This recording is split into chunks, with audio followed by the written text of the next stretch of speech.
Bien, muy buenas tardes para todos. Bienvenidos a esta nueva clase. Un placer, un privilegio para mí poder compartir con ustedes por este medio. Ah, Quiero iniciar esta clase con esta imagen que están viendo ahí, que se llama la técnica del sándwich. Es una técnica que se habla en temas de coaching y consiste en algo muy sencillo, pero que genera muy buenos resultados, buenos impactos cuando se trata de conversar con colaboradores. Principalmente si vamos a hablar de un jefe inmediato superior a un colaborador en particular. ¿Cómo funciona esta simple y sencilla técnica? Vamos a imaginarnos de que es un trabajador que está llegando tarde últimamente, ¿sí? Y está teniendo dificultades en incumplimiento de plazos, y todo esto obviamente está siendo percibido por los diferentes compañeros del equipo y está generando una dificultad ahí en lo que es la interacción, la interrelación, la equidad en el trato y todo esto, ¿no? Así que el jefe toma la decisión de conversar con este trabajador usando la técnica del sándwich. Entonces, ¿en qué consiste? Lo llama al trabajador a su oficina, a solas, ambos, y vamos a suponer que se llama Juan. Y le dice: Juan, comienza con algo positivo, ¿ok? La conversación siempre comienza con algo positivo. Juan, hace 5 años que trabajamos juntos, que eres parte del equipo, y durante estos 5 años siempre has demostrado una gran responsabilidad. Hemos tenido muy buen desempeño como equipo, y tu aporte de manera individual siempre ha sido muy positivo. Sí, y por eso estoy agradecido y te agradezco por todo este trabajo. Si antes no he sido muy claro o no he hecho referencia a estos aspectos, este, así también quiero aprovechar, entramos a la parte negativa, ¿sí? Que es la carne de nuestro sándwich, en este caso nuestra figura de una hamburguesa, hacia la parte central de la conversación, donde ya después de haber contenido a la persona, entro a la parte de lo que quiero, el comportamiento que quiero que sea cambiado, la reflexión que quiero transmitir en esta reunión. ¿Ok? Entonces, ahí es donde le digo, así también lo que quiero aprovechar esta reunión que estamos teniendo, Juan, es para que me cuentes qué es lo que está ocurriendo, porque en este último tiempo ah, estás llegando cada vez más tarde, se han ido dando incumplimientos a los compromisos, a los plazos principalmente, e incluso hay una caída en la calidad de tu trabajo, ¿no? Y esto obviamente está siendo percibido por el resto del equipo, y quisiera saber qué es lo que está ocurriendo ahí. Es algo que no puede continuar de esa forma definitivamente. Entonces, ok, cuando hasta aquí ya he dicho toda la parte negativa o la parte que debe ser mejorada. Y ahí es donde esta técnica lo que dice es: usted siempre tiene que cerrar además con algo positivo, de tal forma que inicio con algo positivo para bajar las defensas de la persona, prepararlo para que me escuche aquello que quiero que sea cambiado, y cierro conteniendo a la persona con algo positivo. ¿Ok? Entonces volvemos al mismo ejemplo y ahí es donde dice: y también quisiera aprovechar esta conversación, esta reunión, para decirte que cuentas con mi apoyo. Sea lo que esté ocurriendo, sea lo que estés pasando, atravesando, quiero que cuentes con mi apoyo, que confíes en que podamos conversar y superar esta situación lo antes posible. ¿Sí? Entonces, fíjense algo tan simple cómo puede generar diferentes cambios a que yo lo llame a Juan, a mi oficina, y directamente le llame la atención, ¿no? Peor si ha sido un trabajador que ha tenido buen desempeño. Ahora, esta técnica aplica para casos en los que los trabajadores también han tenido un mal desempeño, y ya es una suma de malas actitudes, de incumplimientos y todo aquello. Sí, sí aplica también. Solamente que, como dice William Ury, el, el padre de la negociación del método Harvard, dice: siempre hay que ser suave con la persona y duro con el problema. ¿Sí? A eso apunta esta misma técnica. Entonces, yo aquí lo que estoy buscando es, en realidad, ¿Y por qué les decía de que sí aplica también para casos en los que ya hay reincidencia? Obviamente en esta técnica yo la voy a usar en los tiempos iniciales, ¿no? Cuando se está presentando el problema. Cuando todavía no he hablado con la persona. Ahora, si después de estas conversaciones hay reincidencia y todo eso, entonces ya cuando igual voy a poder seguir usando esta misma técnica, pero cuando entro a la parte central, al tema que quiero que se genere el cambio, ya puedo comenzar a hablar de incumplimientos de procedimientos, puedo comenzar a hablar de que hay todo un sistema de consecuencias que tiene la empresa que va a tener que ser aplicado, ¿no? Como memorándums de llamada de atención y todo esto, y además siempre cerrar otra vez con algo positivo, ¿sí? ¿Por qué? Porque no importa el, la gravedad o la cantidad de veces de reincidencia del problema que esté teniendo el trabajador, para que, o sea, eso no me da a mí ningún tipo de autoridad ni de derecho para yo faltar el respeto a una persona.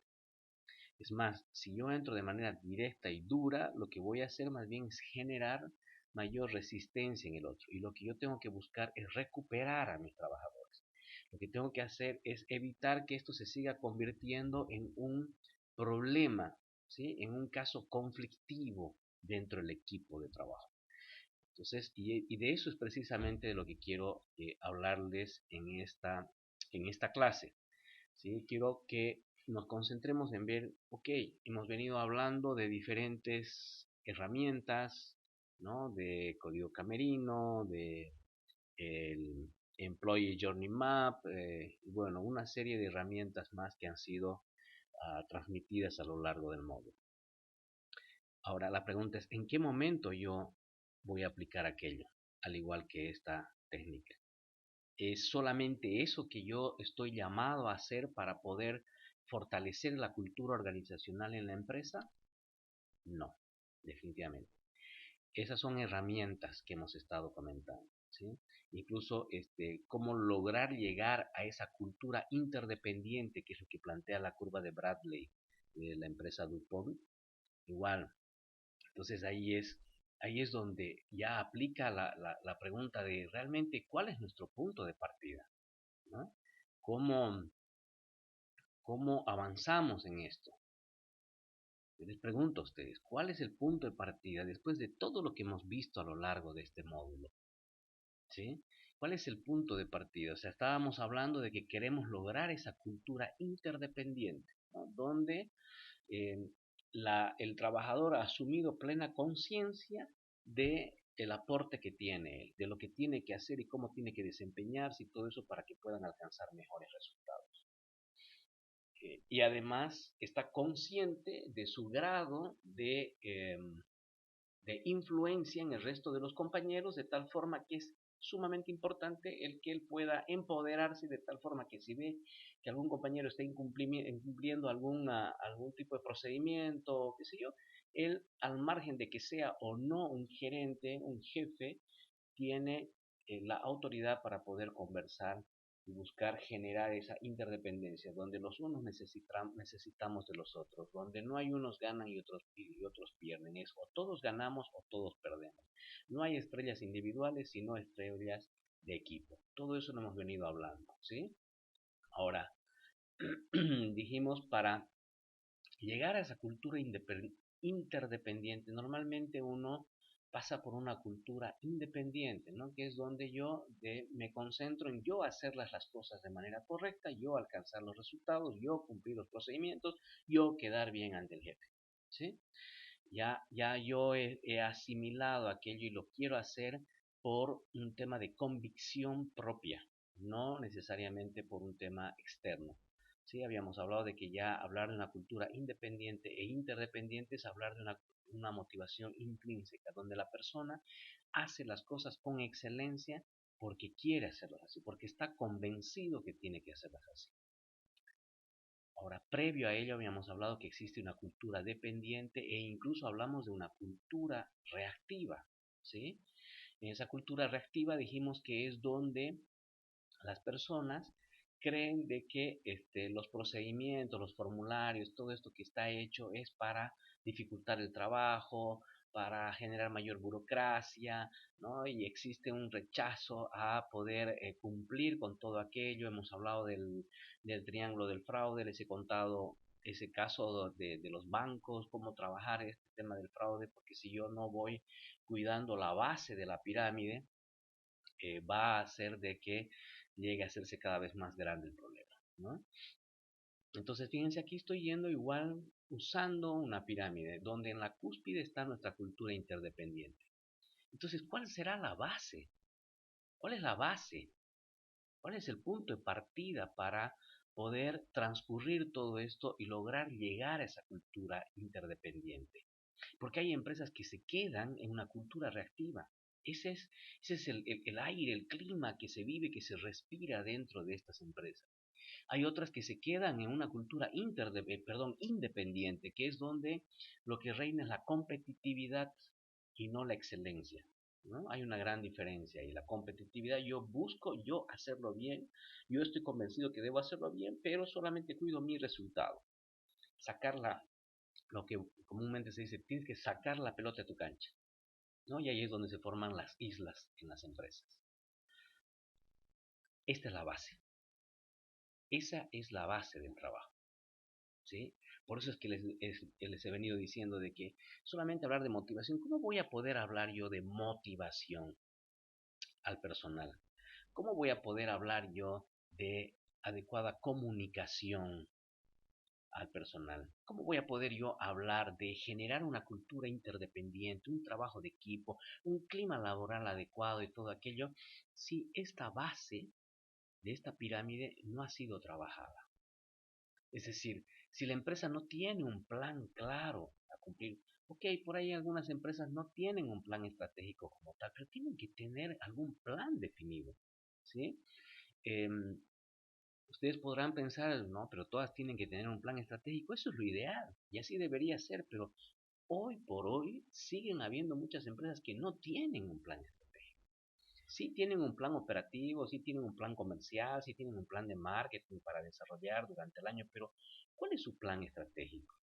¿Hacia dónde están mirando? ¿Sí? Esa es la relevancia de un plan estratégico, porque lo que busca es alinear las, todo lo que son motivaciones, intereses, percepciones, incluso hasta conocimientos y conceptos de ciertos temas que para mí pueden resultar obvios, pero para otra persona no entenderlos, o para mí puede significar algo y para otra persona otra cosa. Entonces, eso es lo que quiero ahora en esta clase resaltar, ¿sí? Lamentablemente es un tiempo muy corto para hablar de todos estos temas que son muy amplios, pero me voy a esforzar en tratar de ser lo más concreto y claro posible. Entonces, si hablamos de un plan estratégico, también estamos hablando de procesos, procedimientos, planes, acciones, KPIs o indicadores, ¿sí? Entonces, esa es nuestra base. No sirve de nada el que usted tenga un muy buen plan de capacitación, trabajando, disque la motivación, si es que no ha logrado consolidar esto, si no tiene esto escrito, ¿sí? Si no tiene esto escrito, le, le doy el 100% de seguridad de que no va a lograr conseguir una cultura interdependiente. ¿Y por qué? ¿Por qué ocurre eso? Para responderles esa pregunta, quiero primero ir respondiendo algunas preguntas previas, como sé que no es un módulo de planificación estratégica, seguramente a lo largo de la maestría lo van a tener, pero es que la planificación estratégica es la base, como hemos visto en esa pirámide. Cualquier persona, cualquier docente que quiera hablar de gestión del recurso humano, de fortalecer una cultura organizacional, de productividad, de motivación, de mejorar clima laboral y todo eso, necesariamente tiene que analizar y ver cómo está esto, cuán claro está y cuán identificados están los elementos de un plan estratégico dentro de esta empresa, cuánto de esto está trabajado. Y cuando hablamos de un plan estratégico, algo que yo quiero y siempre me propongo cuando doy también la materia de planificación estratégica, y es más, me dedico a hacer planificación estratégica en las empresas, es siempre buscar tener una visión, una orientación, un enfoque lo más práctico posible, ¿sí? muchas veces nos apasionamos de todo lo académico, ¿no? De leer, de cuántos libros. A mí me encantan todos estos temas de planificación estratégica, y Peter Drucker, y Michael Porter, y todo lo que quieran de autores que han desarrollado y trabajan mucho todos estos temas. Pero si nosotros nos apasionamos de la teoría, vamos a tener un serio problema en lo que es la práctica, ¿sí? Y entre uno de los videos que les voy a poner ahora un link, está un video de Stephen Covey que habla justamente de estos elementos y resalta algunas estadísticas ahí.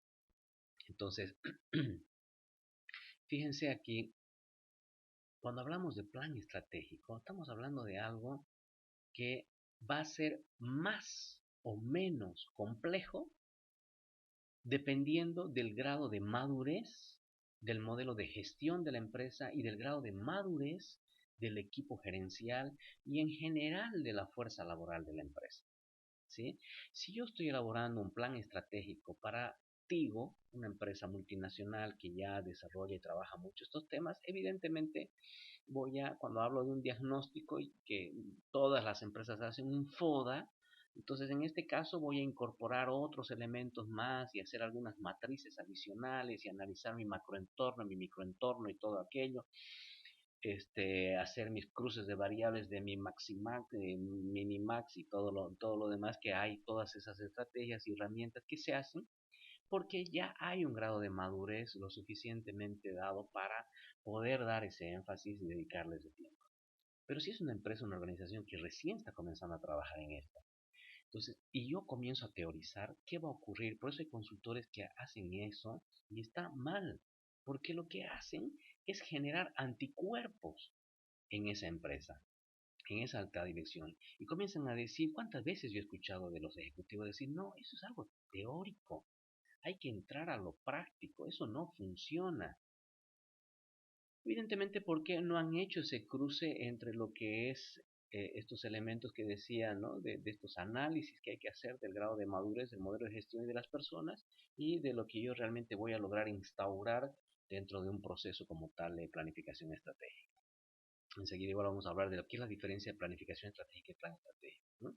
Entonces, fíjense, cuando yo hablo de una planificación estratégica, que es un proceso, el plan estratégico va a ser el resultado, la consecuencia de ese proceso, ¿sí? Donde siempre va a iniciar con un diagnóstico, ¿no? Un análisis, un FODA. Y en ese diagnóstico, ¿qué me permite ese diagnóstico? Por un lado, el ver de dónde vengo y dónde estoy, ¿sí? Y además, si en todo este análisis comienzo a hacer proyecciones y analizar escenarios, entonces voy a poder visualizar hacia dónde voy como empresa. Y ese hacia dónde voy es el que se va a ver traducido en lo que es mi visión principalmente como empresa, ¿no? Muchas empresas igual esto lo tienen como algo que han trabajado, la misión y visión, pero lo han dejado ahí colgado en las paredes o en una bonita intranet y listo, y no le dan mayor valor y no se muestra la relación, la secuencia que existe, porque de ahí es de donde tienen que ser eh, planteadas, desglosadas las estrategias, que son el para qué. El para qué voy a trabajar, para qué voy a definir ciertas líneas de trabajo, para poder conseguir esto, mi propósito organizacional.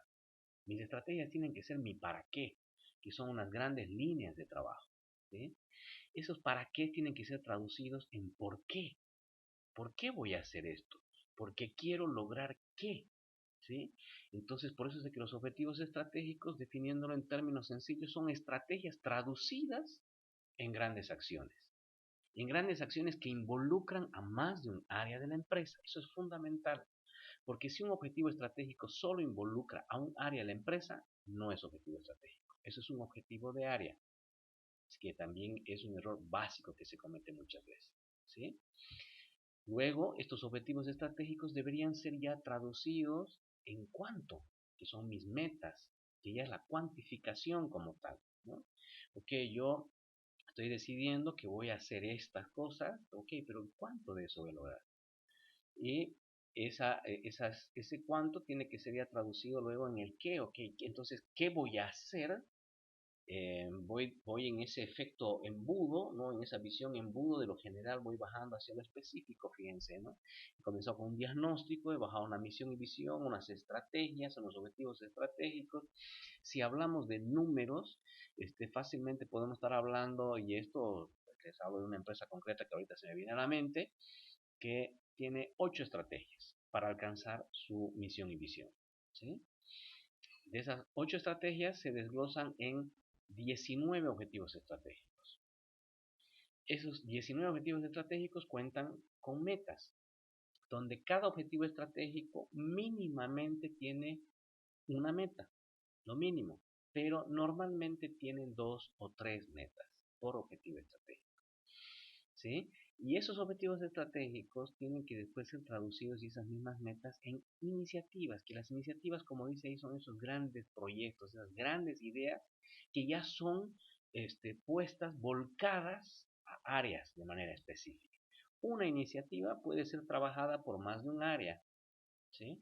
Pero pueden haber iniciativas que simplemente le toque a un área. Por ejemplo, si mi estrategia es lograr o trabajar en lo que es el fortalecimiento del expertise y los perfiles de los ejecutivos de la empresa, mi objetivo estratégico como tal va a ser trabajar en aquello, tener un plan de desarrollo gerencial específico para aquello, ¿no?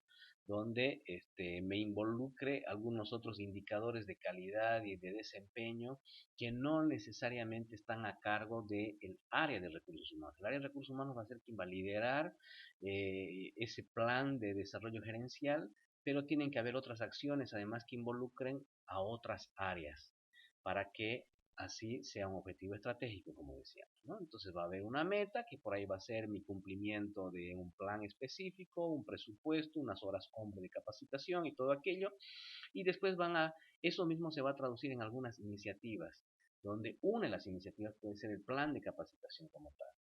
Otra de las iniciativas puede ser instaurar instancias o comités innovación, de innovación y optimización de procesos en cada área. Y ya tengo 2 iniciativas, donde la primera del plan de capacitación va a estar a cargo del área de recursos humanos, pero la segunda ya va a estar a cargo de cada gerente de área. Y cada gerente de área después esto lo tendrá que traducir en su plan.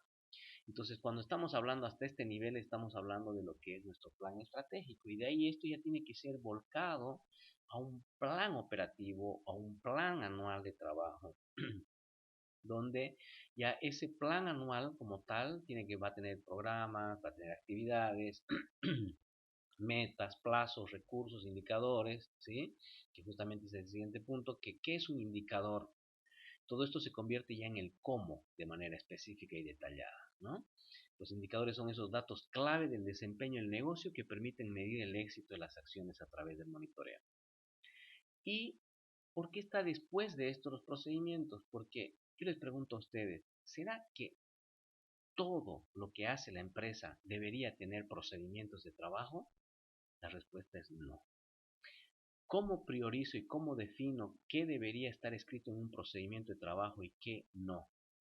Va a estar muy relacionado, o una de mis variables claves para responder esa pregunta son estos indicadores.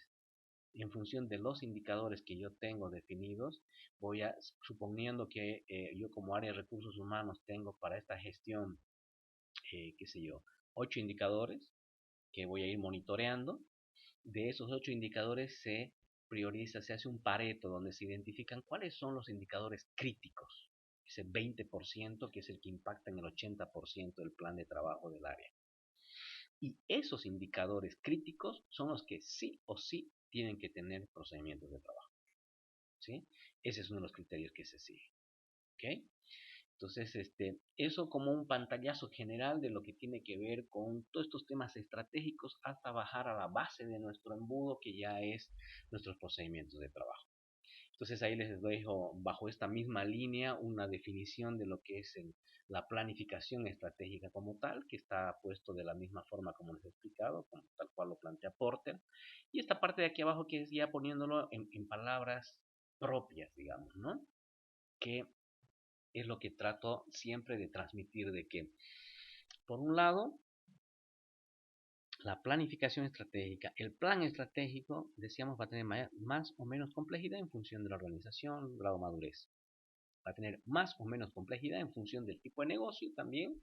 Existen negocios que son más complejos que otros. Y a la vez existe otro elemento que es fundamental. Todos estos procesos de planificación estratégica que son volcados a un plan estratégico como tal, y esos planes estratégicos volcados a planes de acción que tienen que tener indicadores y tener, además, derivar en procedimientos, como dice aquí, es una cuestión de actitud, una forma de vida, supongo. Incluso hay un video muy bueno en internet que es bastante antiguo, pero la verdad que no he encontrado otro similar a ese. Les voy a poner también el link que se llama 5 claves para el establecimiento de metas. Es antiquísimo el video, ¿sí? Pero solamente los desafío a que lo vean. Por lo menos es un video larguito de debe ser unos 25 minutos, pero si ustedes logran aguantar a ver los primeros 12 minutos, les aseguro que van a querer verlo todo. Y ahí justamente, ¿qué es lo que dice este autor? Dice de que para poder hablar, en primer lugar, resalta la importancia de las metas como tal, ¿no? Y dice de que si no tengo yo metas concretas en cualquier plan, va a quedar siempre en charla, ¿no? En discurso, en definición filosófica y conceptual. Y dice, ¿y cuál es uno de los problemas que ocurre de por qué no son traducidos en metas? Porque hay personas que no ven la relevancia de aquello y otras sí ven la relevancia de ello, pero no lo hacen. O no logran persuadir al equipo para volcarlo a la práctica. Entonces, ¿qué significa esto? Y es lo que dice este autor. Dice, usar y definir metas debería ser como usar el cuchillo y el tenedor, dice. Y para que se convierta en algo como usar el cuchillo y el tenedor, significa que yo tengo que comenzar por mi propia vida. Si yo tengo metas establecidas en mi propia vida, ¿sí? Que estén escritas, no pensadas, que estén escritas, que estén con un plan de acción, que al igual que en una empresa sean monitoreadas. Si yo definí que para este año iba a vender mi vehículo y comprarme uno nuevo, un vehículo del año, o un 2021, pero se vino toda la pandemia y me complicó el tema económico, entonces yo debería poder sentarme y revisar y replantear ese objetivo si es que ya no lo voy a hacer. ¿Sí? Entonces, igual que en una empresa, pero como no tengo yo esa práctica vivencial en mi propia vida, y además, si lo tengo solo en mi propia vida, pero no lo estoy trabajando con mi familia, con mi primer entorno, que es mi esposa, mis hijos, si es que soy casado, entonces estamos en las mismas, ¿sí? Porque imagínese usted cuando vaya a una empresa a querer hablar de estos temas con un equipo de personas que vienen cada uno de una experiencia diferente, con intereses, prioridades distintas y además administrar algo que está relacionado ya con temas más técnicos y de una empresa X, si es familiar, de un dueño de una familia X, entonces pues se hace mucho más complejo, ¿no ve? En cambio, si yo ya tengo esta vivencia instaurada, que es parte de mi ADN como tal, entonces esto se hace como usar el cuchillo y el tenedor. Por eso es de que ahí digo que es cuestión de actitud y forma de vida. Usted todo lo que piensa tiene que hacerlo en función de metas, en función de planes, en función de acciones, en función de un monitoreo para ir viendo si está avanzando o no está avanzando.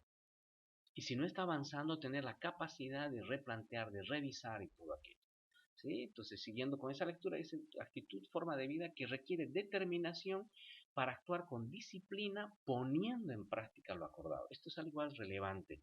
¿Por qué? Porque hay empresas que sí tienen su proceso de planificación, sí lo hacen, se encierran, que se llevará, pero son planes que después quedan ahí guardados o en la computadora o en una gaveta. No se pone en práctica. Existe un tiempo para analizar, para planificar, para decidir, y existe otro tiempo que es para poner en práctica. Y eso, a eso se está refiriendo aquí. Hay que poner en práctica lo acordado. Y eso requiere dedicación y requiere actuar con base en la observación del presente y del futuro. Porque no significa que el que lo haya planificado, lo haya analizado, no vaya a cambiar. Cada día cambian las cosas. Hay negocios que son extremadamente volátiles, sumamente cambiantes su entorno y todo aquello. Entonces tiene que estar constantemente evaluando el presente y el futuro y tomando en cuenta el entorno y sus recursos. ¿Sí? Ok. Entonces esto es lo que ya más o menos hemos hablado, la diferencia entre una planificación estratégica y un plan estratégico. Como tal, decíamos, la planificación tiene que derivar en un plan, la planificación es un proceso, y a lo que, igual, para no terminar haciendo algo muy abstracto, a lo que siempre resalto y les digo, la planificación estratégica inicia con lo que dice ahí, con un evento anual de la alta dirección donde se plantea o se revisan todos esos elementos que plantea ahí. Hay empresas, yo recuerdo en el tiempo de las vacas gordas, nos encerrábamos una semana en el Hotel Río Selva a planificar. Belleza, ¿no? Toda una semana, entre que incluso traían, se llevaban analistas, ¿no? Políticos, sociales, económicos y todo eso, dentro de lo que era esa etapa de diagnóstico, para que nos hablen, habían nacionales, internacionales y todo eso que se llevaban, para unificar, para que todos tengamos el mismo insumo de información, la misma visión, cosa que el momento que ya nos quedábamos como equipo gerencial a hacer nuestra planificación estratégica, ya estábamos todos en una misma línea, ya estábamos todos con un mismo nivel de conocimiento, con un mismo espectro de amplio de lo que teníamos que analizar, ver, considerar dentro de las decisiones que se iban a tomar y las acciones que se iban a incluir en el plan. Entonces, ahí es donde inicia, en ese evento anual, que después de esa semana, pues, por ejemplo, ya se fue reduciendo a 3 días, ya no en un hotel, sino en la empresa. Entonces, esto varía mucho del tipo de empresa, sus recursos y todo aquello, ¿no? Pero lo que sí, ese es el inicio. Y ahí es donde se analizan y aprovecha la alta dirección de alinear pensamientos, alinear prioridades de su equipo gerencial. Y con ese alineamiento es de que después quedan ya en tareas que normalmente hay un área específica que continúa haciendo este trabajo para que sea volcado a un plan, a un mapa estratégico o un plan estratégico. Si trabaja la organización con un cuadro de mando integral, el Balance Scorecard, va a estar volcado a un mapa donde va a estar por cada una de sus 4 dimensiones y todo aquello tal cual lo van a ver ustedes en otro modo. ¿Sí? Pero esa es una diferencia. Y una vez que está hecho esto, una vez que ha sido trabajado esto, ahora, ¿qué pasa si la empresa no tiene esto? Usted en su área sí lo puede tener. Usted en su área sí lo puede hacer. ¿Qué pasa si no hay un FODA? Usted lo que tiene que hacer es hacer su FODA dentro de su área. ¿Qué pasa si no está claro hacia dónde está yendo la empresa? Usted lo que tiene que hacer es ir y entrevistar a la alta dirección. Tiene que entrevistar al número uno de la empresa, tiene que entrevistar a sus áreas que son clientes internos dentro de la empresa, tiene que entrevistar a sus principales clientes externos para que en función a ello usted pueda eh, consolidar una información base que después tendrá que ser ratificada nuevamente con el número uno, porque al final de cuentas todo esto tiene que usted contar con el patrocinio y el respaldo de la alta dirección para poder después definir qué va a hacer, qué va a incorporar dentro de su plan de trabajo, porque si no va a generar un desgaste en las personas, ¿sí? Esto es diseño organizacional. Esto es la base concreta de consolidar una cultura organizacional. Mientras más claro, mientras más sólido tenga todos estos procesos de organización, las personas van a poder tener más claro hacia dónde están yendo, qué se espera de ellos, y a la vez eso genera mayor compromiso, mayor motivación, porque ¿qué nos motiva a las personas? Sentirnos útiles, comenzar a ver de manera tangible, concreta, ese esfuerzo que estamos generando, qué resultados está alcanzando, ¿sí? Ahora, todo esto sigue bajando, fíjense, seguimos bajando por el embudo. Todo esto tiene que ser monitoreado. ¿Y cómo se monitorea? ¿Cómo se trabaja? ¿Cómo hago? Porque aquí es donde está el gran problema de los planes estratégicos que quedan, el 50% quedan en plan, queda ahí en bonito, en declaración filosófica y conceptual. Está en que no se tiene esto que se llaman las prácticas de gestión y no se hace seguimiento a esos indicadores de desempeño. ¿Y en qué consiste estas prácticas de gestión? Es el famoso ciclo de la mejora continua que de Deming planteado hace muchos años, pero que sigue dando muy buenos resultados. Si bien cada vez se habla más de lo que son las culturas ágiles, que ya hemos venido hablando también en las anteriores clases, se habla de que hay que romper la burocracia, hay que romper eso que está figurando aquí en esta imagen que es, ¿no? De que solo uno tome decisión. Está bien, ok, totalmente de acuerdo, pero lo que no va a romperse nunca es que tiene que haber un efecto cascada. Tiene que haber una claridad de la alta dirección, de qué es lo que quiere, hacia dónde está yendo.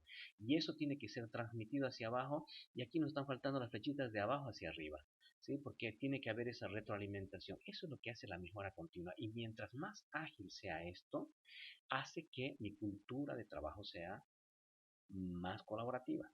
Por eso es de que hoy ya no se habla ni siquiera de organigramas, que creo que ya les comenté en alguna de las clases. Se habla de modelos organizacionales de trabajo, porque cuando usted habla de organigrama o de estructura organizacional, que fue la evolución posterior al organigrama, se le viene a la mente algo como esto, ¿no? Una estructura piramidal. Y eso es lo que se quiere evitar precisamente. Y por eso es de que se habla más de este tipo ahora pero a lo que voy es, cuando hablo de prácticas de gestión, es de que tiene que estar clara cuál es la línea, cuál es ese efecto cascada que se quiere originar.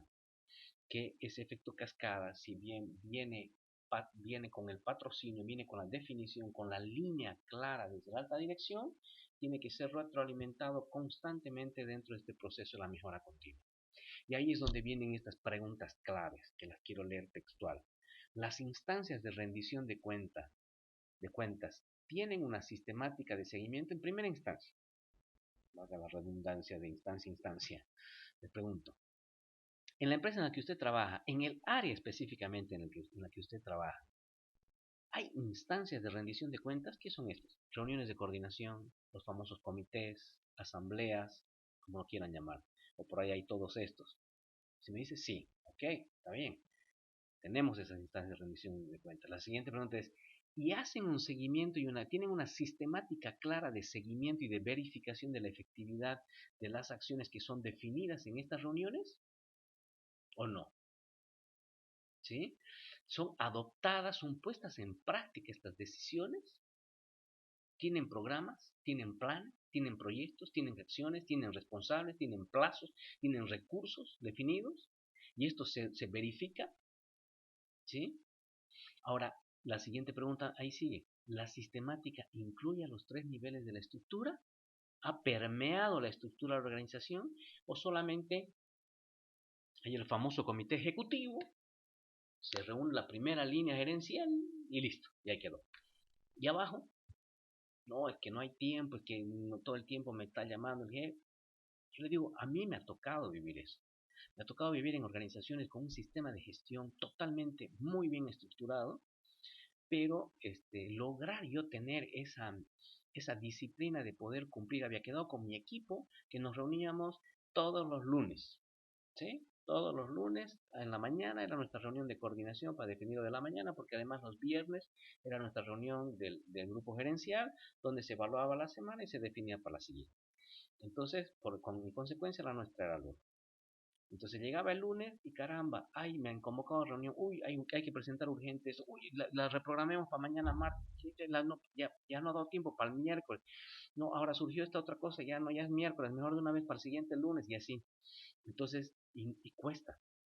Pero el tema es de que somos humanos y los seres humanos, si es que no tenemos una instancia donde rendir cuentas, si no existen estas instancias donde podamos nosotros alinear además a nuestro equipo y a la vez a nuestro equipo de colaboradores, pero también hacia arriba, entonces nos va a tomar más tiempo.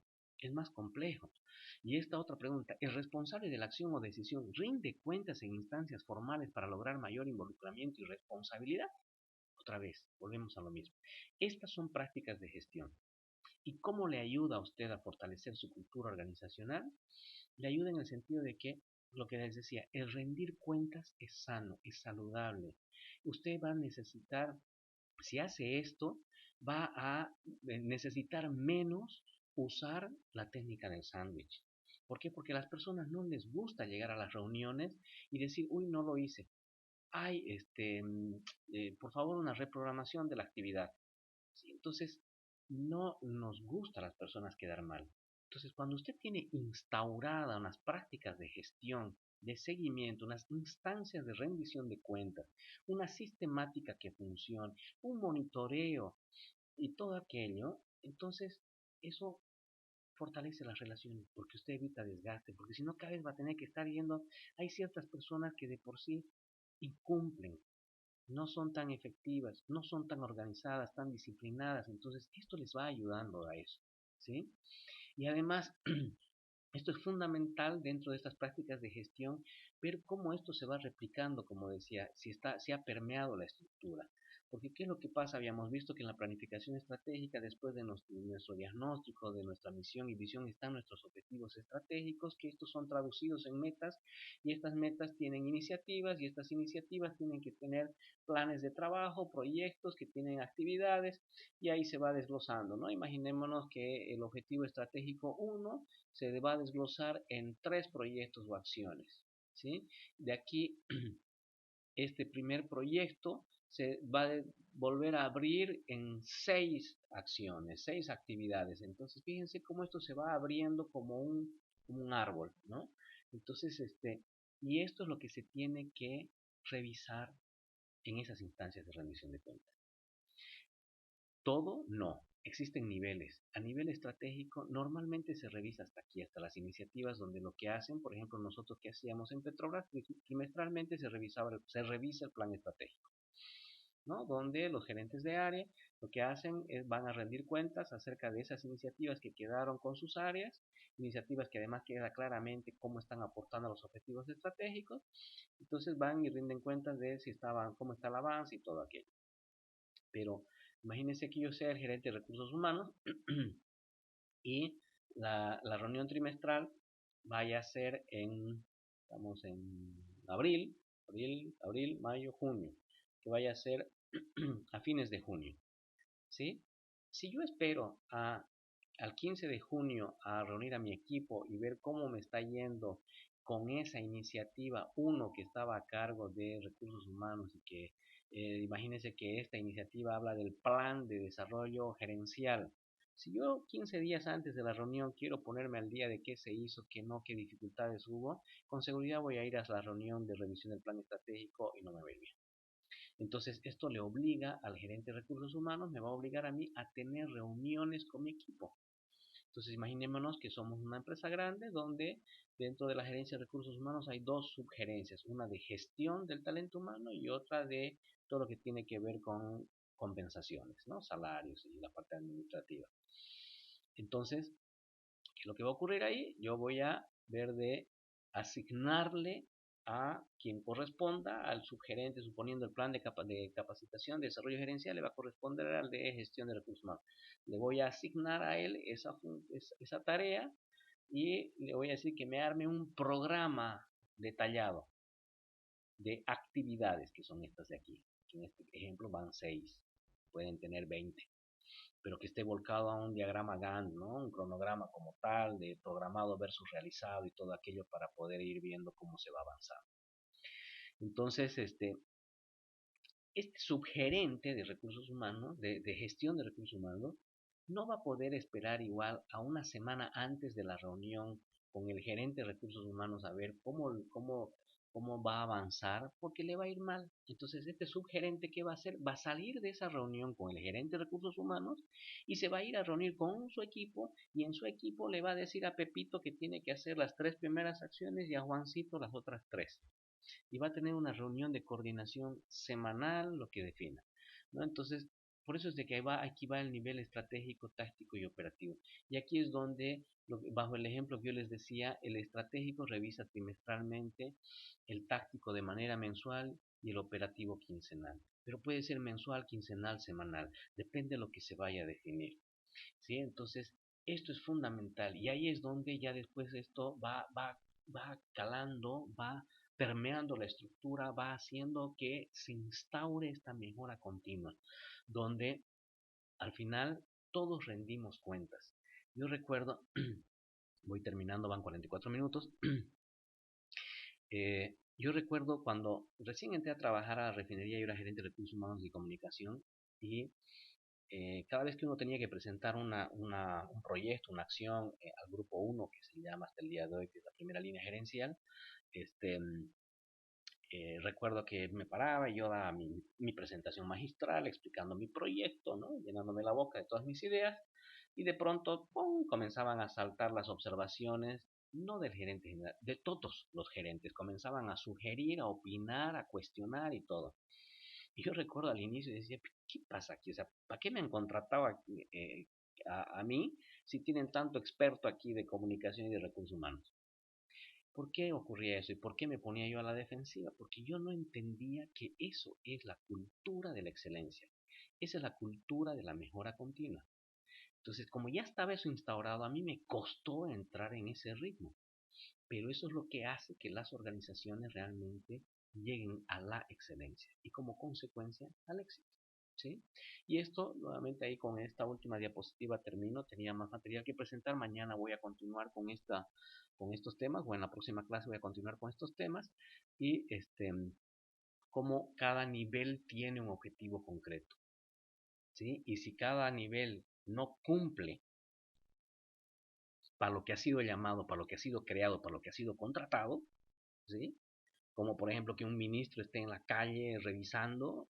¿Será que al ministro lo hemos contratado para que esté en la calle asoleándose y revisando? No, tiene cosas estratégicas importantes que revisar y hacer. Entonces, para eso existe toda una estructura, para eso existen todas estas instancias, para eso existen estos indicadores, para eso existen toda esta metodología de trabajo de arriba hacia abajo, de lo general hacia lo específico, donde cada uno tiene que saber qué hace. Fíjense, bajo esta figura incluso, queda claro, voy a volver para atrás, queda claro de que si yo, Juancito, me han asignado a hacer esta tarea 1.1.1, tengo clarísimo cómo, si voy yendo hacia arriba, cómo va a llegar a aportar y a qué objetivo estratégico va a llegar a aportar. Esto pues es lo que fortalece la cultura. Esto es lo que fortalece la cultura. Les mando un abrazo. Muchas gracias, doctor. Nos vemos la siguiente.